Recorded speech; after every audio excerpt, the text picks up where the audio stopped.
I guess I don't have a ton of questions because I don't really know what Counselor Stone was looking at or what he specifically was looking at. And I understand trying to be ahead of things, and I understand how, why you would be requested to be here this evening, but it's also irritating me that we didn't get to the item. In a matter of a minute, I could have made a decision based on the words out of Counselor Stone's mouth if I felt it warranted any attention whatsoever. So I just want to remind everybody that one person doesn't speak for nine.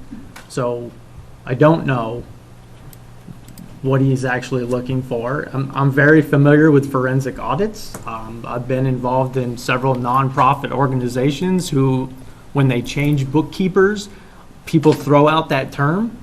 And I know from those cases that those organizations couldn't afford a forensic audit. They settle with a reconciliation of the books.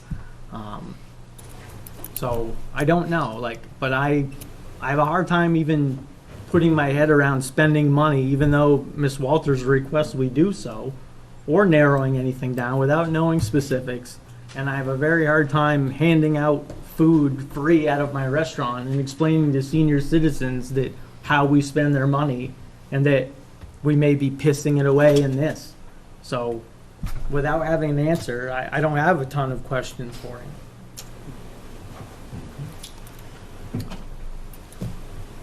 Okay, so one comment to your comments, Councilor Kolaski, is I believe the request was made during our last regular meeting under future agenda items and directives. Mm-hmm. I would encourage all council members, if this is something that you don't want to pursue on a future agenda item, that's the time to speak, because it's preferable to put agenda items on the agenda that have the support of the majority of the council.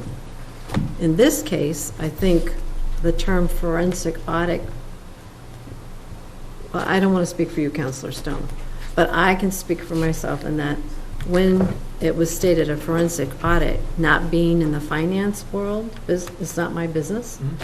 I didn't know that the term forensic audit implies already wrongdoing and is used to support a legal proceeding. So I think the value of this presentation at least will put that to bed, what a forensic audit is as opposed to what an audit is. But based on this presentation, unless we're very specific in what we're looking for, there is no way that the cost is going to justify the action. Councilor O'Hearn.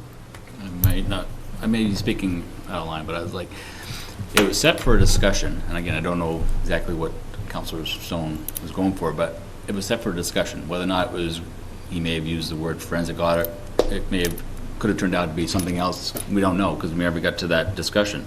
I just think for some reason, we went to an extreme to get all this information before we even got to the discussion to see if that was the road we were taking.